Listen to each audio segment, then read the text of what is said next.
Hey YouTube, what up? Militant Prepper here. Glad for you to be with us. Excuse me. We're going to be going over some EDC stuff, right? EDC every day carry. Cool. So, everyday carry, EDC. This is what you carry with you every day. This is just a philosophy of use video and what I use on my EDC and my opinions about a lot of things that a lot of people are going to be thinking. All right, so I live here in this state, Virginia. Cool. So my EDC, number one priority for me personally, is a firearm. And that is a pistol, a Glock 19 to be exact. Now, when I say pistol, I don't mean those stupid freaking AR/AK pistols with the super short barrel and the folding stock and the pistol brace and, oh, what a pistol. Shut up. That is stupid. In my honest opinion, that is stupid. As a firearm owner, I believe an AR pistol or an AK pistol is stupid. Why? Because if something were to happen and you felt the need to intervene, you would have to find a way how to carry your AR pistol, which means you would have to carry a backpack on you, right? Take the backpack off, unzip it, pull out your rifle, unfold the stock, adjust the pistol brace, turn on your optic, rack around into the chamber, put the sling on, right? Whereas if I were to actually carry an actual pistol, I'm ready to go. See that ease of motion? The less steps you have to deploy your weapon system, the better off you will be. Stay away from AR pistols. They're stupid, in my opinion. What's something that you should have with your firearm? Well, I will tell you what, a weapon light.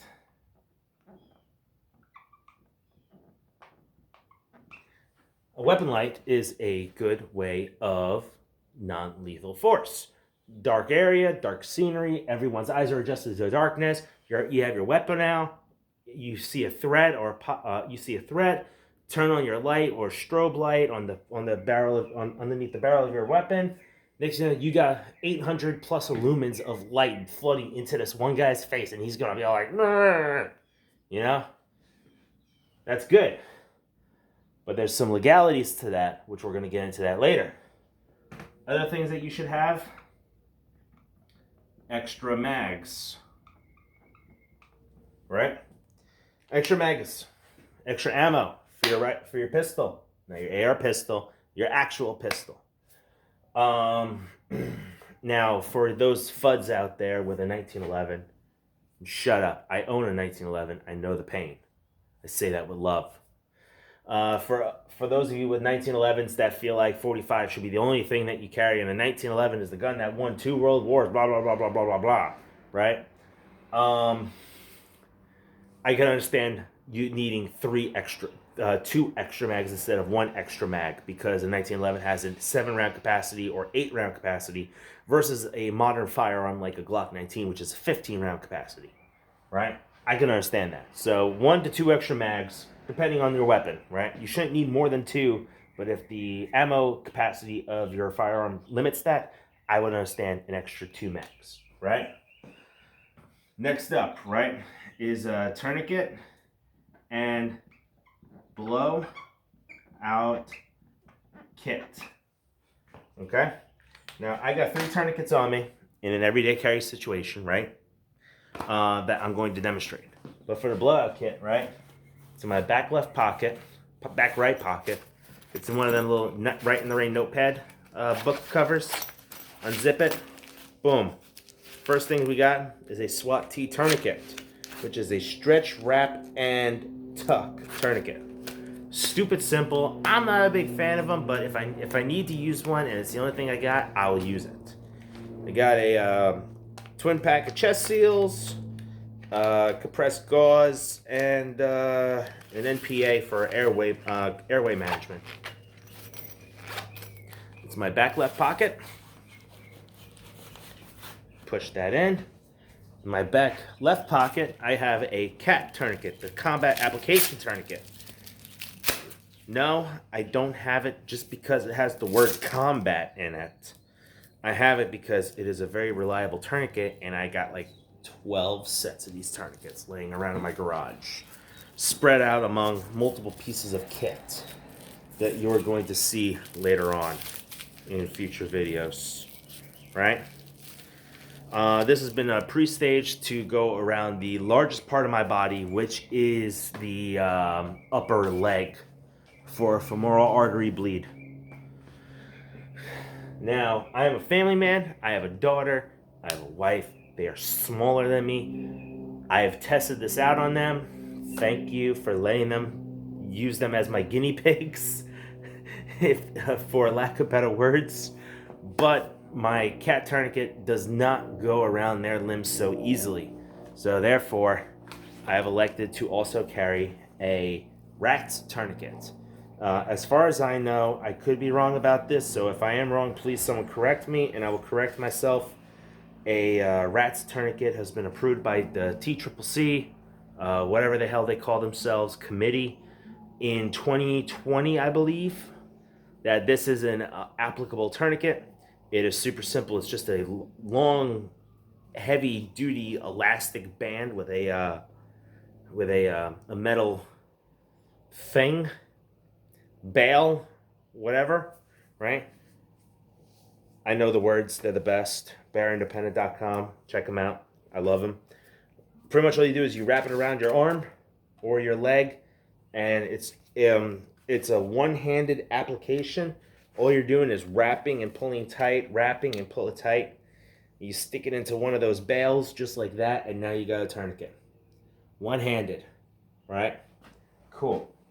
So, next up, we're going to leave this tourniquet on for science, right? Next up is knife. And I'm not talking like a fucking 6-inch full tang combat fighting K-bar that your grandpappy used to kill 12 Nazis back in the war, and he used it again to kill another 12 because he became a Nazi hunter afterwards. Shut up. That is stupid, right? Something simple, something light, a knife. Folding knife, small, about that big, right? This is a CRKT M16 10Z. I don't know what the 10Z stands for, but it's from CRKT. This is their M16 knife. Small, simple, easy to use, fits really nice in the hand. Not really so much a self-defense weapon, but it could be used in self-defense, but it's got a lot of utility purposes outside of self-defense. I use this knife more than anything else in my EDC for everyday tasks, right? I decided to take that tourniquet off because it was starting to hurt because I pinched my skin and it hurt. Yeah, check that out. Cool. Yeah, the tourniquet works. I like it. Next up in the list, flashlight. We don't want to NFAC ourselves. And by NFACing ourselves, I mean we do not want to be put in that position that, what was his name? Grandmaster J, the Not Fucking Around Coalition. Long story short, Grandmaster J, he was running this all-black militia. He's the guy that was all, this is a bull pup. Because it got, hold on, let me do something fast.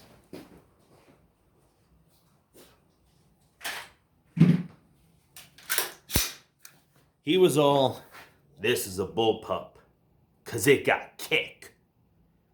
You slam this rifle down, the weapon has gone off. The weapon has fired. That guy. You all remember that guy. Yeah. Thank you, Jesse. We all remember that guy. What happened with him was a couple of federal agents were posted up on top of a building or across the street, and they were just keeping an eye on him. And he freaking decides to go ahead and raise his weapon at these federal agents and turned on his weapon light to look at him. Now, he was shining his flashlight at them, but what else was he also shining at them? His weapon. Therefore, brandishing a weapon on federal agents, he got arrested. I don't know what happened to him after that. I never cared.